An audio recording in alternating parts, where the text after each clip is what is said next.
Okay, hi everybody. My name is Aisha Jalani. I'm the founder of Pre-Law Shadowers, and I will be hosting today's session. And I am joined today with Moyo. If you'd like to introduce yourself. How's it going, everybody? As Aisha rightfully said, my name is Moyo. I am an associate lawyer at Devry Smith Frank, particularly the Barrie location. And I'm happy to be here and happy to answer questions and assist the best way I can. Perfect. Thank you so much. So the first thing that I want to start off with asking you is, I guess, starting at the very, very beginning, did you always know you wanted to go into law? Was there some crazy story that happened that made you realize you wanted to be a lawyer? What was that like for you? No, I had zero intentions of getting into law. As a matter of fact, it was probably one of the last things that I looked into. As most young children, or especially boys, I always wanted to be an athlete, either playing soccer or basketball. But then, of course, I realized that I was not remotely as good as I thought I would be for that career path.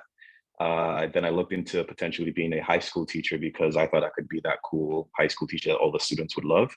But again, I realized that that's not really something I wanted to do. And how I got into pursuing a career in law, and it's just, in all honesty, it was just people always told me that I like to argue. Whether that's true or not, I will leave that to whoever has met me in the past or will be meeting me. And they always would say things like, "Oh, you make a good lawyer. Like you're always arguing and you're always making points, even if what you're saying is complete nonsense. You have this way of phrasing it."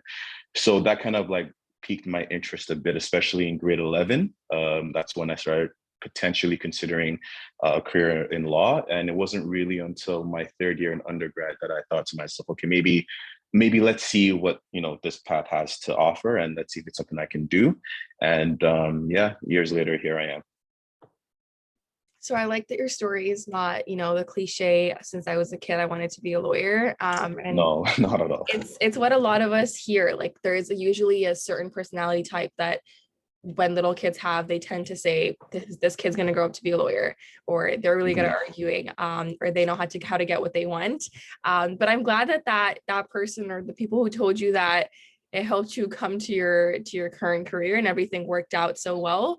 It's just funny the way that it started. So then my next question to you is, your undergrad you completed at York University. Am I correct with that? So what did you major in? What was your undergrad experience like for you? Undergrad was I majored in political science. That's what I took. Did all four years with poli sci. Didn't really think or consider changing much or switching any majors. And as far as my undergrad experience goes, it was a lot of fun. Honestly, like I had a blast. It was kind of a culture shock going from high school to university, because I don't care what anyone tells you, like nothing can prepare you for the next phase of higher education. But once I got the hang of it, I really appreciated the newfound freedom, in the sense of, you kind of get to pick what time you're able to go to class. You get to pick, what courses you can take, and the freedom of, being able to just figure out. I was able to figure out what I needed to do in order to get the grades that I required. And as a result of that, it allowed me to also enjoy the experience. So of course, you have a lot of social events. I played a lot of basketball as well. I got to make a lot of friends that I still keep today from university. So overall, it was honestly a great experience. I can't necessarily say that it was something that I did not enjoy. I do miss it actually sometimes, minus the exams and essays. I wrote a ton of essays actually, and a ton of exams, more essays than exams. But aside from that, yeah, it was a great experience. So yeah. Poli sci, York University was my first degree as far as undergrads go. And just to ask more about your undergrad, what was it like for you to balance? Because you just said, you're in basketball and you must have went to a lot of social events as well, but poli-sci is a very demanding program with all of the essays. I'm in poli-sci right now, and I know 100% it's really hard to find that balance between spending time with friends and family and getting that university experience in that area, but then also having to balance your grades. So how did you navigate that? I mean, did you figure it out? When did you figure it out? Do you think it's something that you just got immediately, or did you have to struggle in your first year and then figure it out? Well, first year was challenging. It was tough because your mentality was I want to make a great impression. I want to make sure that I'm built for this, because especially a lot of time the expectation rather is that, you know, from university you jumpstart or you at least begin the procedure towards your career, and a lot of that is dependent on what you do with your undergrad and how and the marks you get. So I spent a lot of time in the library studying and working really, really hard. But I think that was a good thing because, you know, the first year kind of gave me the understanding and like the culture surrounding poli sci and what's expected of you. So I was able to take that and realize, okay, listen, if I'm able to input X, it's literally like a very mathematical way of thinking. Like if I'm able to exert X amount of time towards my studies, that'll leave X amount of time for social, that'll leave X amount of time for this, that'll leave X amount of time for that. So when second year and third year and fourth year came, I was able to just kind of figure it out. Like, okay, so immediately within like the first week or so of a course, I'll be able to figure out what kind of course it is, believe it or not. So I'll be able to say, okay, this is the kind of course where X amount of effort is required. This one, I don't need so much effort. I've done something similar. This one, you know, maybe between, not so much more, not so much less. And because I was able to understand that, so I was able to just pretty much plan my time and things of that nature. So just, you know, for the more difficult ones, I'll spend a little bit more time. However, still have a little bit of time to for myself, my mental health, social life, friends, family, and things of that nature. So it was just a matter of just understanding. I think that's something very key. A lot of students or a lot of undergrads I meet, which is not bad. I'm not going to say it's bad because it's a great attitude to have, but they kind of overwork themselves or overly stress themselves doing undergrad because they put a lot of stock into it because they feel like it's going to be a great stepping stool towards their career, which is true. It's not completely true, I'll be honest, but there is a certain amount of truth to that. But nevertheless, you still want to really enjoy your undergrad years, because I will tell you this, after undergrad, any sense of liberation, any sense of freedom that you think you may have or you may want to have, it does not necessarily come until after you've more or less established your career.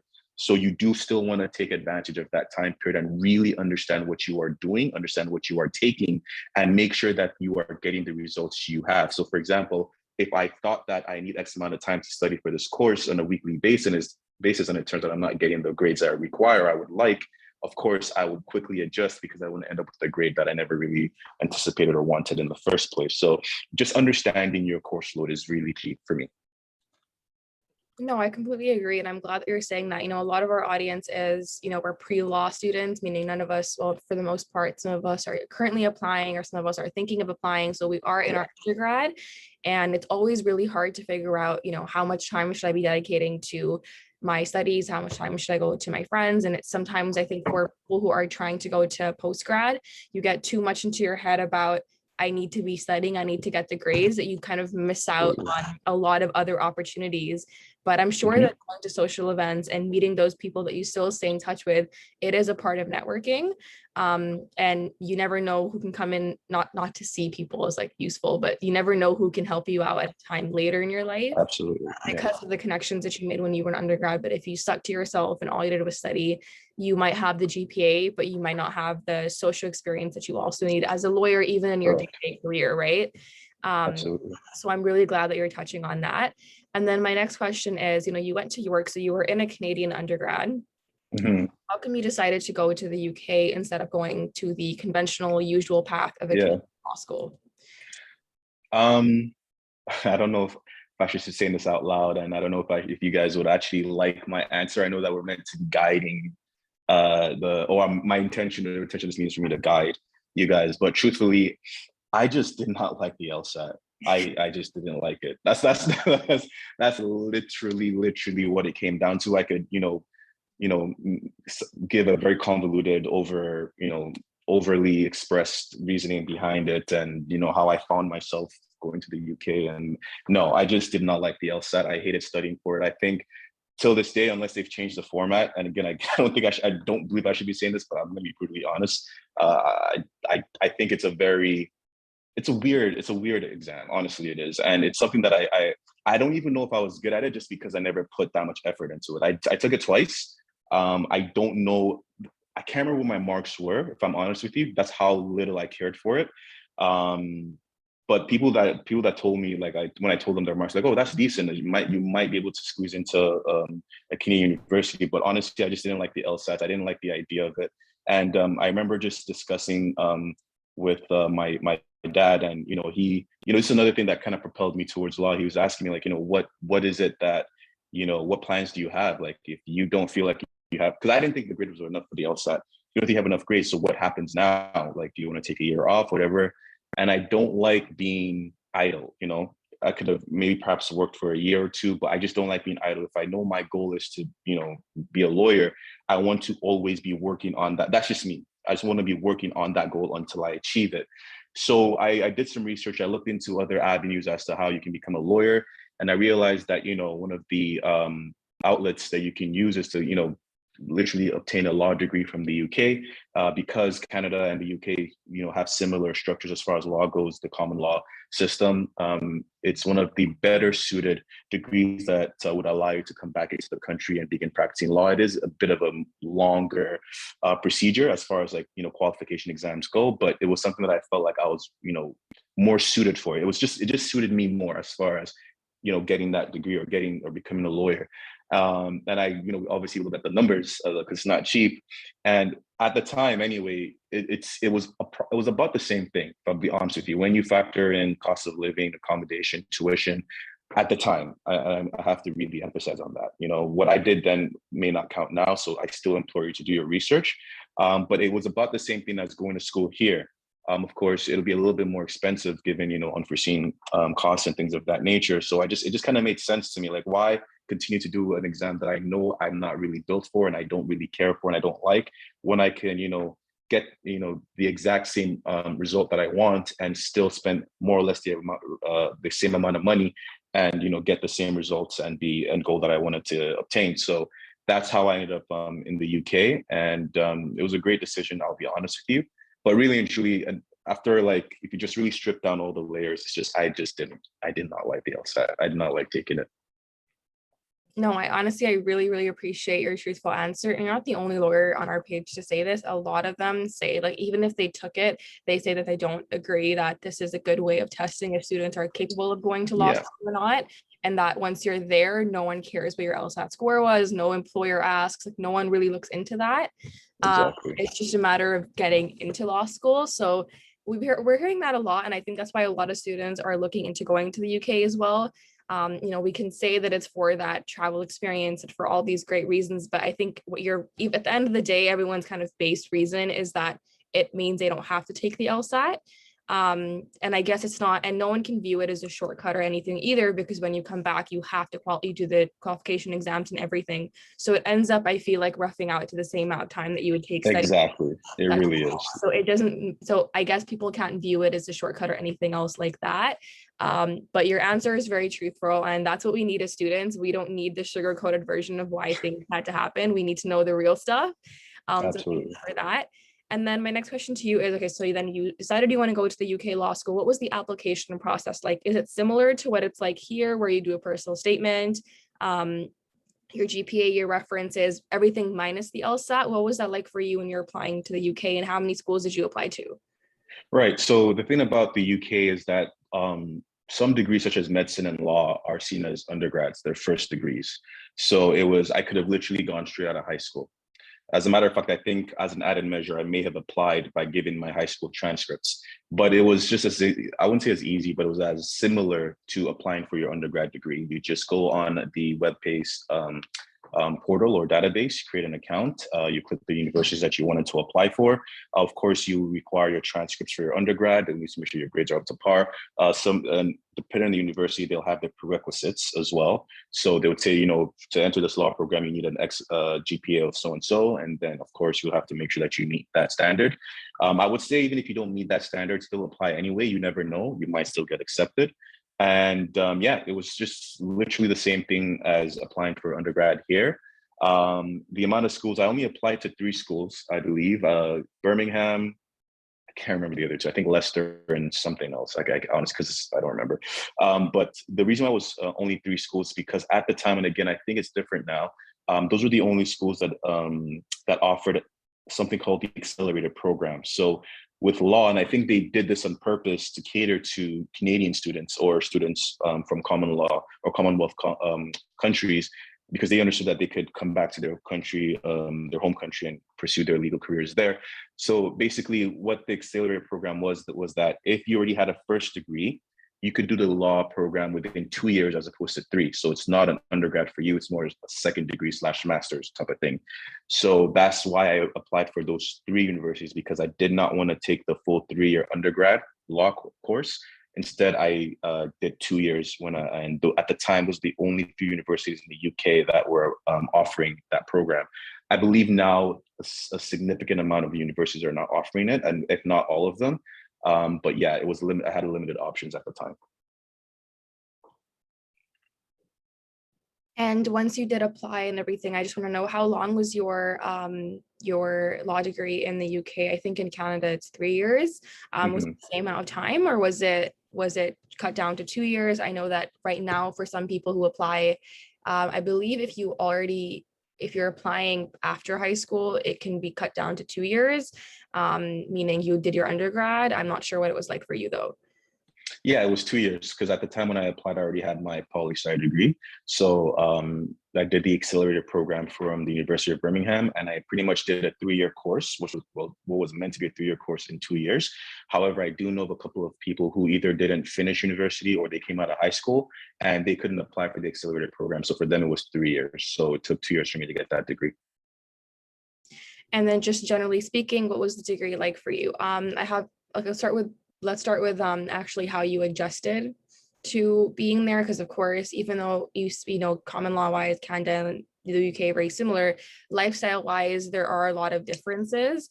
So and you had to kind of leave everything behind. I'm assuming you moved alone as well, so living away from home, living away from friends and the university friends that you made and everything. What was that process like for you? How long did it take for you to adjust? Was there a community there? Were there a lot of Canadian students there as well? What was that like for you? It was good. It was tough at first, of course, like any new journey would be, but it was culture shock. Honestly, it was a massive culture shock. Like at the time anyway, whatever I saw on TV and through media, whatever about, the UK and British people, it was like nothing like that. It was a complete culture shock. The food was interesting. Didn't really like the food, if I'm honest with you. So that was a lot of adjusting too. And one thing I immediately realized was that the education standard there, I feel, this is my personal opinion, I could be wrong, and I know others I've spoken with that went to the UK felt the same way. The standard's a bit higher than here. That's what I've noticed. It's actually like, I'm not surprised that, and I think it's still the case that some of the top universities are from the UK, because the standard of education is actually quite high. They don't necessarily, babe spoon feed you. They expect you to be on top of it right away. It was quite difficult to adjust from that aspect, because I'm used to a certain curriculum whereby if I do it this way, I should expect these results. Whereas over there, whatever I thought I knew, however I thought of knowing things, I have to like more or less do it twice over now. And I couldn't do what the other kids were doing. I couldn't do what the homegrown kids were doing. So because they were used to that system. So a lot of times, they would go out drinking or partying the night before, and then get up the next morning, study like it's nothing, and still get good grades, because they were used to that system. But I wasn't used to that system. It was significantly tougher for me, especially on that front. Like I struggled to obtain the grades I wanted for a while until I finally figured it out. So that was the toughest adjustment for me, if I'm honest with you. Besides the culture shock and everything else and the accommodation and being away from family, that was the toughest one, because again, I really do feel like the education standard in the UK is much higher than here in Canada, I feel anyway. Okay, that's interesting. I think that's something that students really need to know as well, that a lot of people also have that misconception that going to the UK, like I said, is a shortcut or it's easier. And I think that we need to hear that it's not. It's different, and different does not mean easier. It can also mean more challenging, especially if you went to undergrad here and you were used to a certain way of doing things. But I guess it helped you because you had to teach yourself how to adjust to a new way of learning and a new way of working on things. And I guess it just helps you grow more as an individual and as a student as well. And I'm sure that eventually you did figure it out. And And what was the social life like there when you were in law school? I always ask this even for law schools here. A lot of Yeah. students worry that law school is just study, study, study, and you have no life. But what was that balance like for you, especially being in a new country? It was wild. The Brits, they know how to have a good time. They love to party. It was wild. That's the best that best way I could say put it. Yeah. So there's a huge drinking culture over there. So of course, a lot of times, after class, go out to the bar. Before class, go to the bar. Evening time, before dinner, go to the bar. Which necessarily is not a bad thing. That was their way of winding down and essentially distressing. But yeah, it was just it was a lot of it was a they had a lively social atmosphere over there. So and also I also liken it to schools in the US a bit, because again, they had a lot of pep rallies. They had a lot of what do they call it here?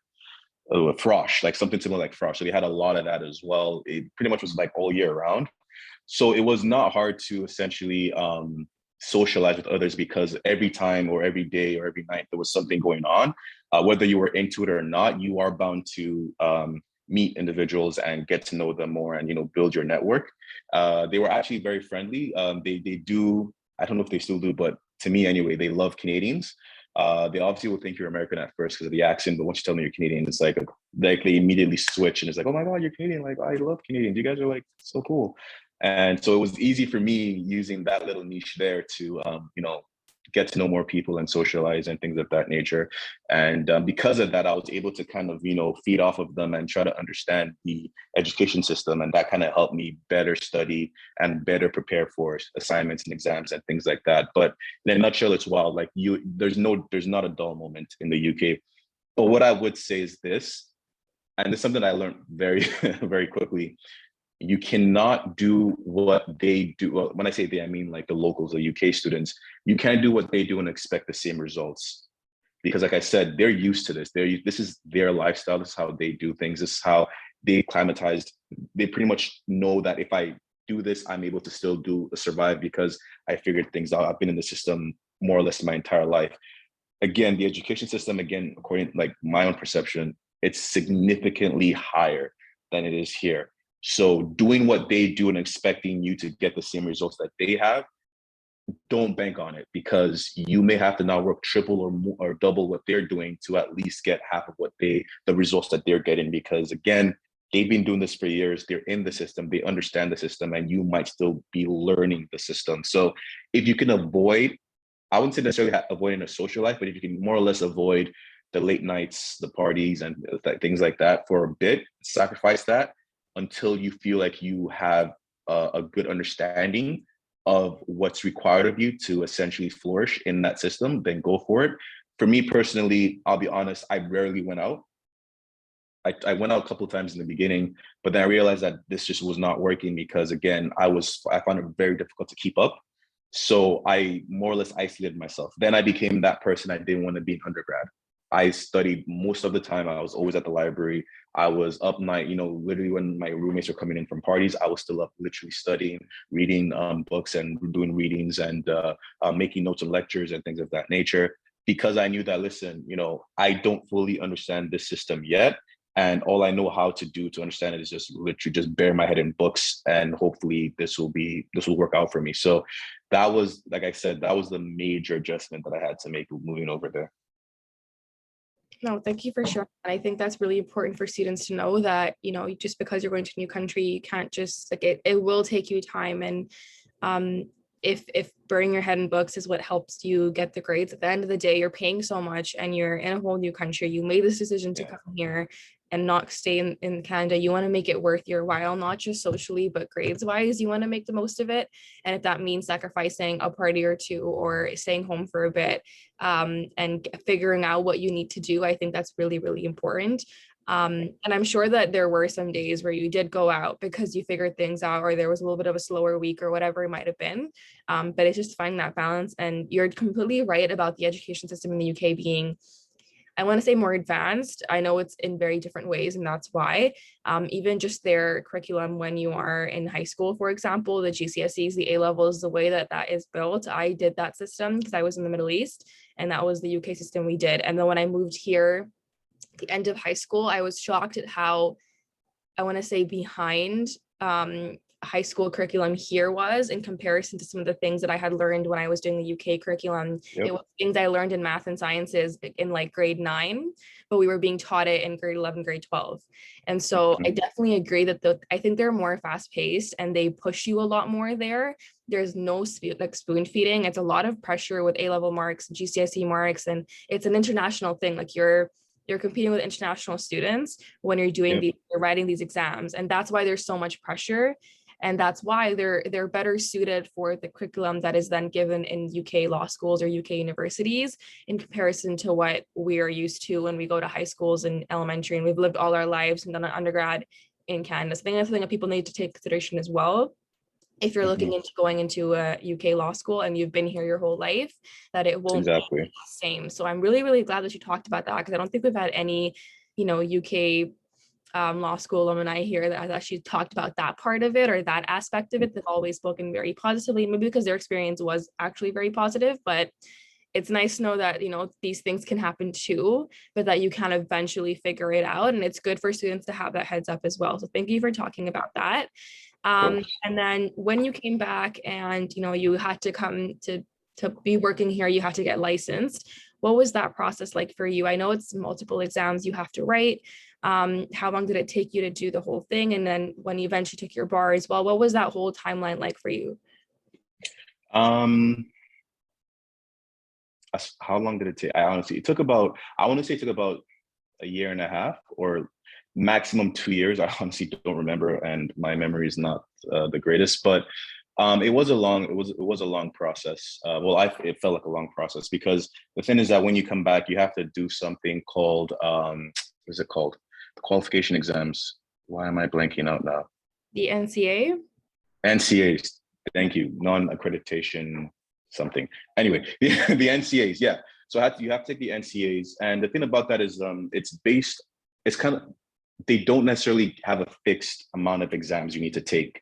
What you need to do first is you need to submit your degree, you need to submit the courses you take, and based on what you've taken and your marks, they will now give you a list of exams that you are required for. I believe there are 4 mandatory exams that you need to take, and you can't go past that.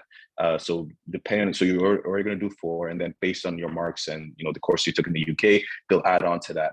I think I had to take 7 exams. Although I have heard of people that had to take 5. Basically, they just took the 4 mandatory ones and they just added 1 on top of that. But this person was like a genius. And I'm pretty certain that she also took a lot of Canadian-based courses when she was in the UK. So that also may have boded well for her as well. But I don't think there's a certain way to dictate or determine what you'll be given. I really do believe that, not that it's that random, they just essentially, I don't think there's no rubric that they go by, like, oh, if you do this, do that, you're going to get X amount of exams.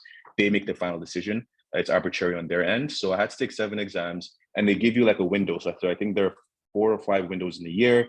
And in each window, they'll let you know which dates the exams are on and which exams or courses will be taken on that day. You make the schedules accordingly. You take those exams. It's pass or fail. Once you pass all of the exams, you get your certificate. And then after that, you are eligible to take the bar. And studying for the bar was an interesting one again, because I did not necessarily go to law school here.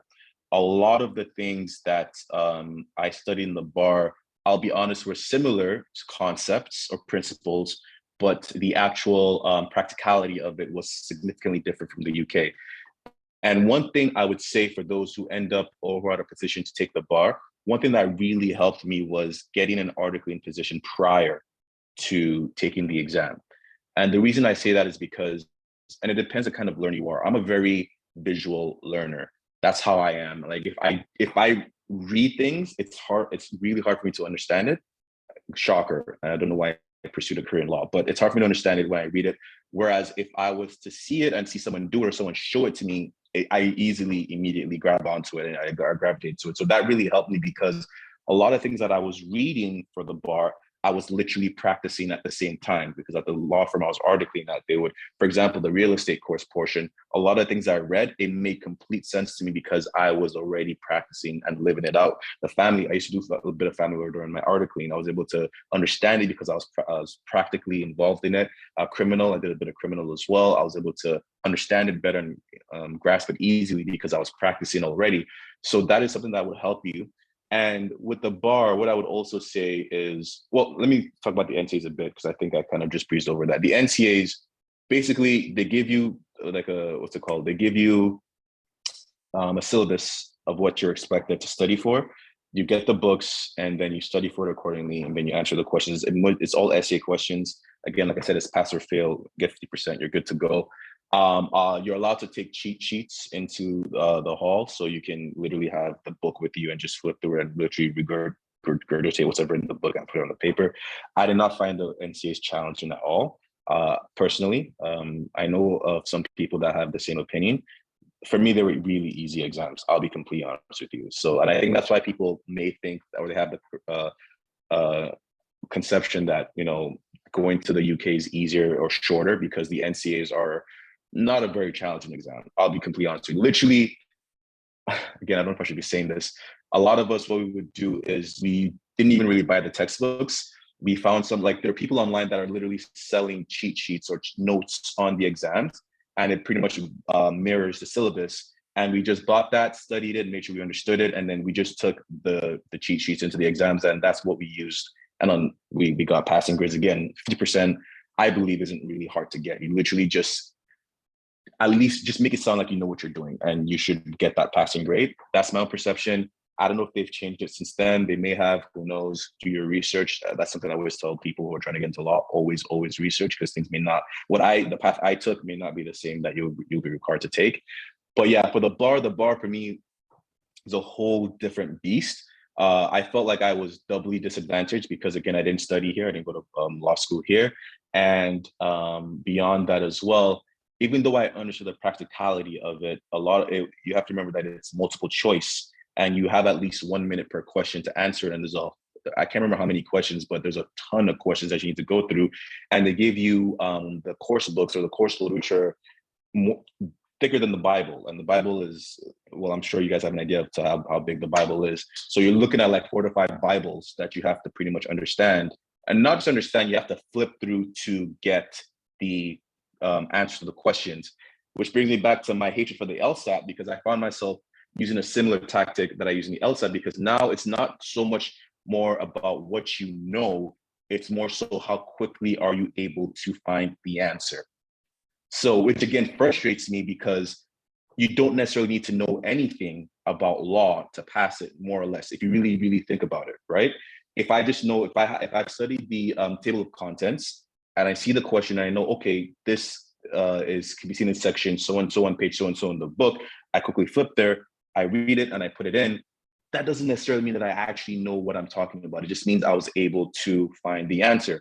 So with the bar, it's a very strategic exam in the sense that you have to know how to find the answers. But for me, I took a different route. That's why I wasn't really good at math, because I just didn't understand it. I always took a philosophical approach to math, and it never worked out for me.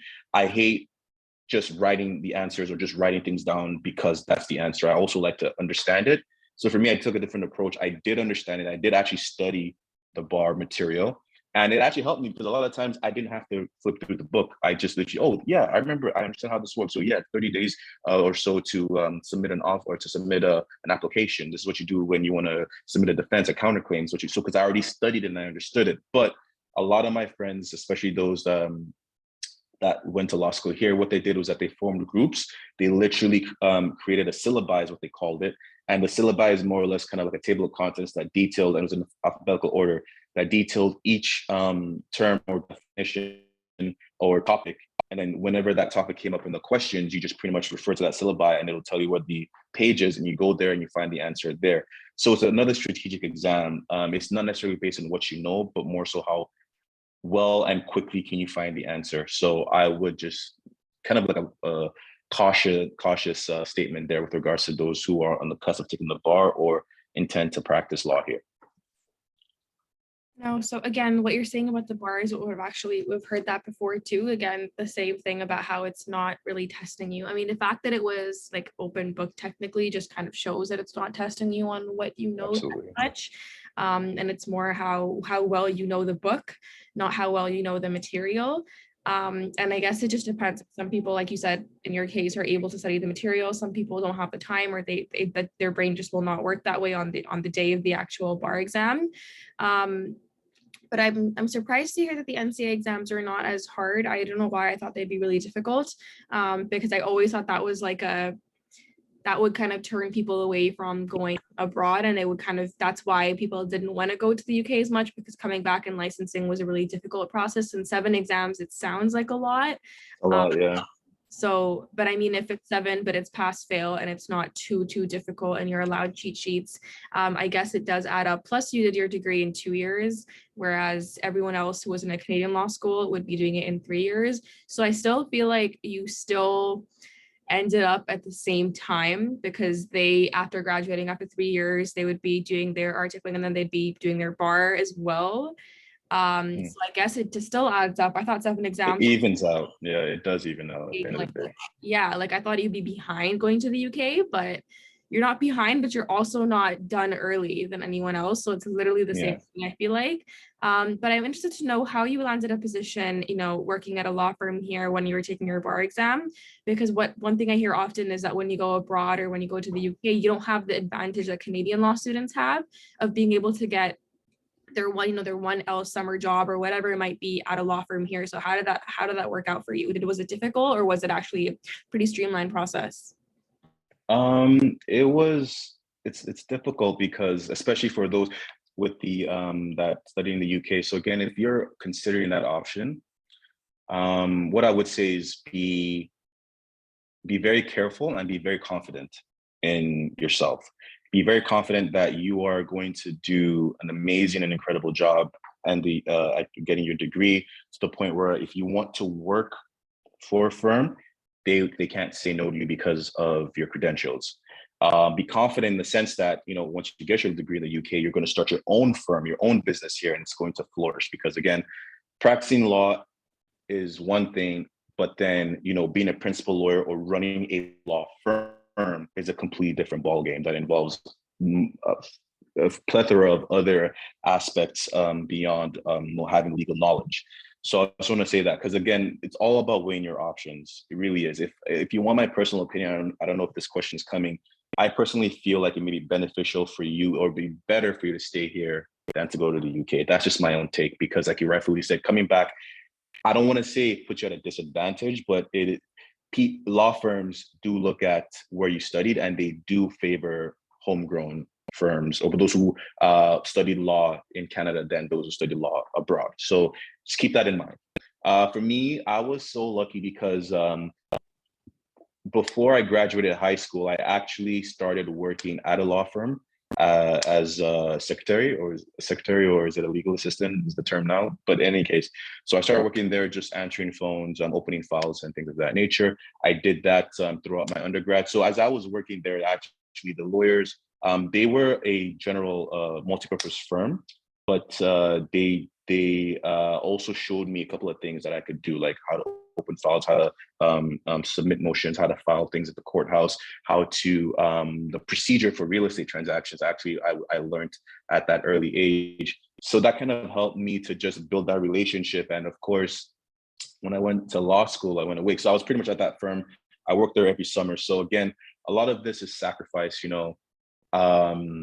I pretty much sacrificed my summers working at a law firm, and the only time I had off was the weekends. But I knew that it was building to something great.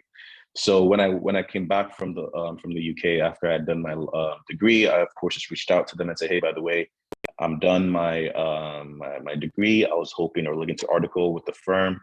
They were agreeable to doing that, and then after I articled with the firm, and I got called to the bar, they gave me a position. Because again, at the time, they were a multiple person firm, but they weren't doing a lot of real estate files at the time. So they just said, you know what, you can just lead or head the real estate department. We taught you how to do it. We trust that you know what you're doing. Lead it, and we can focus on the bigger fish, if you want to call it that. And so that's pretty much how I kind of got into the game. So it was, for me, it was just a matter of just, having building a strong relationship with the firm, and also just having the initiative, more or less, to start laying the foundation at an early age. If you haven't been so blessed to do that, you can do that now, especially if you're, I don't know what year you would be in your undergrad, but just try to start, even if it's free labor. I started off doing free labor. They didn't pay me. They'd probably just pay me for gas and things like that, which for me was fine, because again, I was laying down the foundation for the future. If you're willing to make that sacrifice, I completely implore you to do so. But that was essentially the tactic that I took. I think that's something that a lot of students worry about, but I guess that just means if you think you want to head to the UK, or even if you don't, if you just know that you're interested in law and you're in your undergrad, I think now is the time to start applying and start reaching out to firms. I mean, that's why we also do these sessions here. A lot of lawyers at the end of the session will be open to having volunteers come in or whatever, even if it's unpaid work, it's getting your foot in the door. It's helping you as a student at that age to learn whether this is a career you actually want to pursue or not, whether you like what you're learning or like what you're seeing. But it's so smart because it helps you build that connection. I think that's one thing that students going to the UK need to really, really work on, is having a good base, a good network to come back to, so that when you come back, you're not starting from, square one, and all other students your age who graduated here have all this experience because you still got that experience. Or I guess when you come back here for the summers, depending on, I think in UK law schools, I know people who they just come back here, and the term ends earlier in the UK than it does here as well. So then when they're here, they'll apply to a bunch of different law firms, and they'll still try and work, even if it's not getting paid as much or whatever it might be, so that when they graduate, they have that connection. So I think there are ways of working around it, and it worked out for you and it worked out for a lot of people. But I'm glad you're so honest about the fact that law firms here would prioritize, for the most part, homegrown Canadian law students. Doesn't mean that it's a 100% no to anyone coming from the UK. There's a lot of people that, like, we just visited a law firm as our pre-law shadowers group, where almost every lawyer there was from the UK. It was either UK or there's someone from Scotland, like all these different countries, and they were still working at this Canadian law firm and had been working there for a year. So clearly it does work out, which is why so many people still do it, even to this day. So I'm glad that you spoke about that experience. I just want to turn, I know that we have around 10 minutes left, but I want to turn more into now your career today. So you're licensed, you passed the bar, we're going in chronological order here. And now where are you working now? And what is that like for you? What do you do at your firm? What is a typical day like for you? So I am an associate lawyer at Devry Smith Frank, the Barrie location. I think I don't know how many locations there are, but there are quite a few. And I'm in the real estate department as a real estate lawyer. My day-to-day involves looking over transactions, ensuring that the transactions are done smoothly, that catching any errors or mistakes that may potentially occur, and fixing any errors or mistakes that do end up occurring. I spend a lot of time also doing a little bit of marketing, reaching out to former clients, agents, brokers, and things of that nature, and just kind of trying to ring in files into the firm. And in essence, I just oversee everything real estate and ensure that clients are happy, brokers are happy, and the lenders are happy as well. Because with real estate, one thing that you would find out, or you would learn to find out, is that there's a lot of liability around it, especially for lawyers. So my head is always on the swivel when it comes to these type of transactions. So I'm always in discussion with clerks, making sure that they're on the ball, making sure that that the due diligence is being met, and essentially just making sure that the deal closes in a smooth and proper manner. So just pretty much oversee everything real estate over here at the firm. And so what's a typical day in your kind of career like? Is it usually the same? Do you have to deal with different kind of cases, different clients? What is it like for you? Oh no, it's so I would say that I'm at a bigger firm now, for lack of a better term, at the risk of sounding arrogant, which is not my intention. So I am doing a lot of like more complex things, and I'm learning how to do a few complex things, and I am learning quite a bit right now. So it's always something different. Something always crops up, especially when files are always coming in and out. So my typical day, I more or less kind of build my own schedule. I kind of get in when I feel like, if I'm completely honest with you. So I get in usually around 10 a.m. to 10:30 a.m. around that period. Make phone calls to clients or real estate agents with regards to any outstanding matters that I need to touch on with regards to upcoming transactions. I also follow up with clerks and have them give me updates as to what is required with regards to any upcoming transactions that are under my name. And I also work on the more complex stuff. So, for example, if there's a client that I'm doing one right now whereby the client is looking to register something called a quick claim because apparently portion of their property was duplicated on their neighbor's property, but it's the same property, and it's causing a bit of an issue because they want to do something with their property, but they can't do it until this piece of the property is, pretty much deleted from their side. So I'm pretty much dealing with that right now. So there's always something new that arises. There's always something complex that arises. The thing I love about real estate is that it gives you a constant opportunity to problem solve.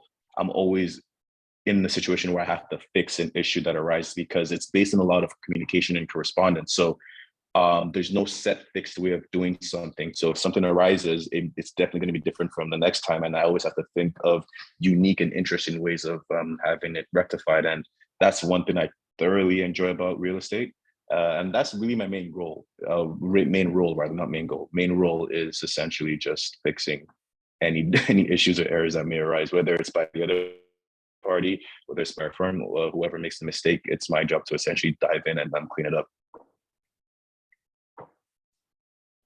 That sounds really interesting, and I'm glad that worked out for you, and that it's great that you are at a bigger firm because it shows that progression in your career as well, and again defies the whole misconception of UK law students, whatever it might be, they have to start off younger and they can't make it as higher as Canadian law students do. Yeah. And sticking on the topic of misconceptions, one question that we always get asked by students to ask lawyers is, what's one misconception that you hear the most about lawyers that you want to address? So something that people have been saying to you, people who are not lawyers that always say to you, oh, lawyers are like this or they're like that. And you're like, totally not true, or that's not true about my career at all. What is one thing you can think of that you think you'd want to address? Misconceptions. That we like to hear ourselves speak. Yeah, that's far from the truth. Like, it's actually a struggle for me right now to be sitting in front of you guys and speaking right now. I'm not a fan of hearing myself speak because I think it stems from the fact that we are meant to be arrogant, pompous individuals who are know-it-alls, and that's far from the truth. You'd be shocked at how many times you'd find, including myself, lawyers Google things because they don't know we don't have the answer. So a lot of times clients come to me and they say a certain phrase. I'm like, what? Excuse me? And I would like, hold on, I'll just Google it. Like, I know what that is. And then I go back. So we're not as arrogant as people I mean, there are some lawyers, and I've definitely encountered a whole lot of lawyers that do have that stereotype of being arrogant, but we don't really like to hear ourselves speak. Honestly, at the end of the day, the last thing I want to do is speak to a client. The last thing I want to do is speak with a clerk. Last thing I want to do is even speak of anything law. Like, during my time off, I shut down. I don't answer emails during the weekends, during holidays, during time off.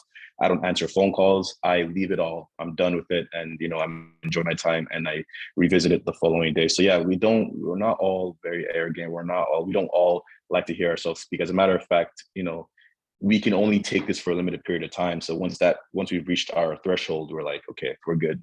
Deal with it the following day. So that's one misconception. I don't know if that really counts, but yeah. It does. That's what we hear the most. We hear that, and the fact that there's one type of personality that every lawyer has to have, and just the fact that if you're not a tough, cutthroat person, you're not going to make it as a good lawyer. Like, that's what a lot of lawyers always say is not true, because you can have someone who's more kind of calm and collective, but like they can still be an amazing lawyer. The fact that we like to argue, or that things like people who are law students or lawyers, they love arguing. I feel like most of the time the last thing they want is conflict. That's the last thing. Yeah, it's so true. Like, literally, our job a lot of times, whether you're doing litigation, criminal, family, real estate, your job is to do as least as possible, to reduce as much time on the file as possible, and not to pursue. If you talk to a litigation lawyer, a lot of times what they'll tell you is, you don't want to do this. They'll literally say, you don't want to go to litigation. If you want to, I'm down, but you don't want to do this. And sorry, I know I cut you off, but another misconception I want to touch on is that lawyers are always well dressed or like they're always in suits. I'll be honest with you. I've been to about 3 firms right now, and the best lawyers I've ever worked with showed up to work in track pants and a golf shirt and sneakers. Some of the worst lawyers I've worked with or corresponded with all wore like expensive Italian suits. So that's a huge, do not look at a lawyer and see what he's wearing and think that, oh, he does what he's doing. Like the best lawyers I've ever worked with or, corresponded with, they dress like bare minimum, like, well, not bare minimum, that's not the right word, but casual, ridiculously casual. So that's another misconception that came to me, and I'm sorry I cut you off there. That's okay. That's really interesting. I love asking this question because it's super interesting for me to know as well. And then just to kind of wrap it up, what is one piece of advice that you would give? I know you gave a lot of advice throughout this session, but I can do this in two ways. So we'd like to ask what's one piece of advice you would give to your 20-year-old self, and that would kind of apply to us as well, because a lot of us on Pre-Law Shadowers are watching. We are 20-ish, 20, that weird early 20s stage. So if you can think back to yourself and imagine yourself at that age, what is one thing that you think your younger self would need to hear, and as a result, we can also hear as well? You're gonna be okay. You're gonna be okay. As long as you know this is what you want to do and you know that you want to get into this career and you're absolutely certain without a shadow. If there's a doubt, take a step back and rethink things. But if there's no doubt that this is what you want to do, I promise you, you are going to be okay.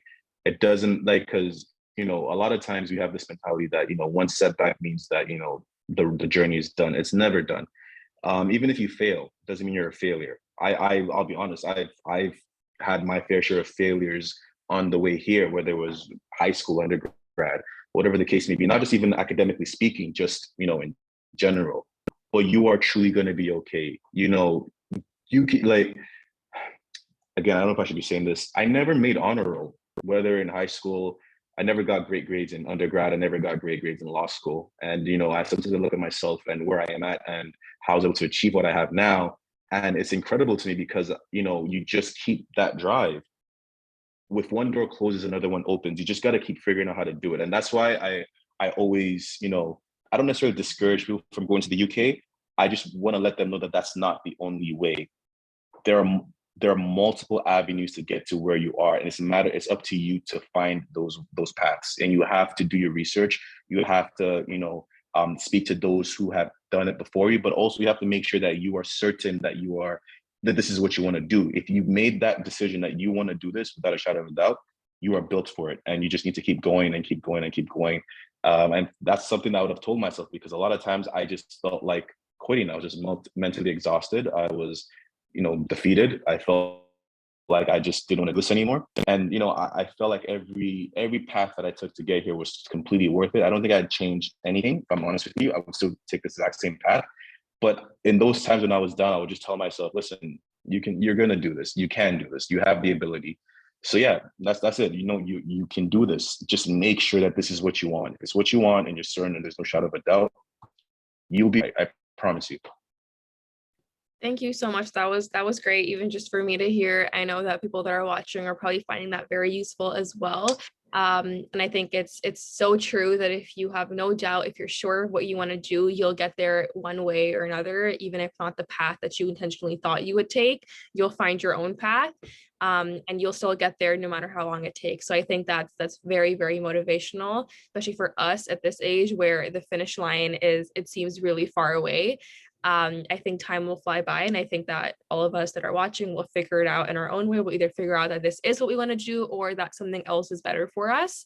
And thank you so much for just speaking to us today. It was really great hearing your journey. I really appreciate your honest responses, and the fact that you gave us like the two different perspectives of each answer that you gave of this is what it was like for you, but for some people it could have been like this. It really helps students that are looking into the UK, or maybe that never even knew about it, that might start looking into it now, or they might have said they don't want to do it anymore because of what you said. You could, you've guided students into different directions with this. And I really appreciate that you're giving back as well, that, you've been through so much and you've learned so much, and that you're giving us this advice back, and that hopefully we can put this to good use as well. So thank you so much again. My pleasure. Thank you for having me. Yeah, perfect. So if there's anything else that you want to say, I'm going to go ahead and end this recording. I just wanted to ask if you're okay with students kind of reaching out to you or like emailing you if they have any questions or anything they think that was not addressed in the session, if they weren't able to make it or if they watched the recording. Are you okay with students emailing you? And if yes, would you prefer your work email or do you have a different email that you prefer? No, I have no oppositions to that. And yes, my work email is fine. That's Okay. best. Okay, so we do have that. So we can just let students know if they come and ask us if they want to reach out to you. But thank Definitely. you so much again, and we will definitely stay in touch with you. Appreciate it. Thank you. Have fun and good luck to everyone. Okay. Take care. Thank you.